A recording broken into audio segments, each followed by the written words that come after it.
تو انہوں نے 14 چکر لگائے.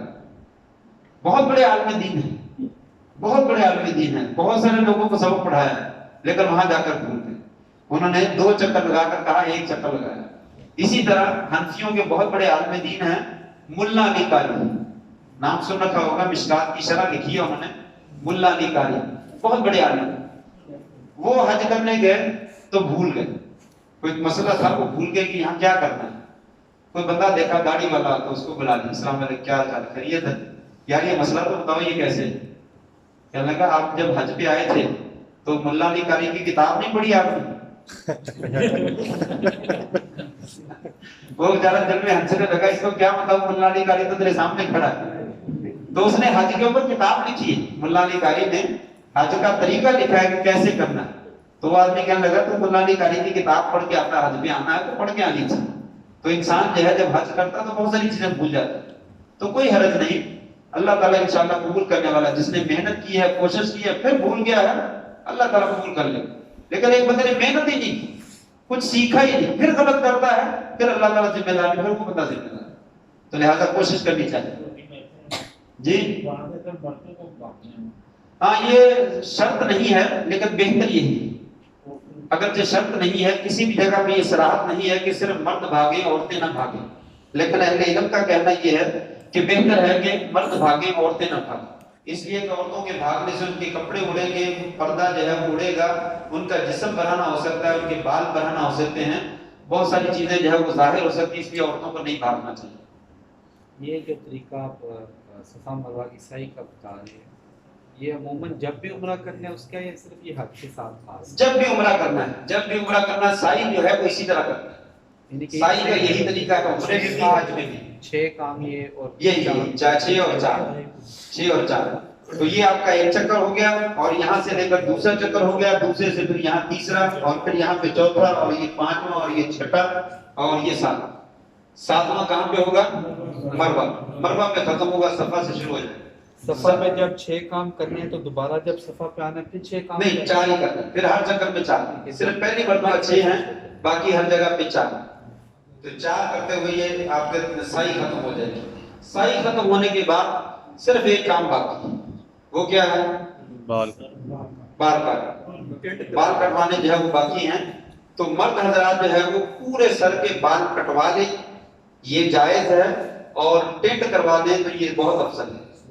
ٹینٹ کروانا افضل ہے. آپ نے 3 مرتبہ دعا مانگی ہے جو ٹینٹ کرواتے ہیں, حلق کرواتے ہیں, ان کے لیے 3 مرتبہ آپ نے دعا کی, اور جو بال کٹواتے ہیں ان کے لیے آپ نے 1 دفعہ دعا کی.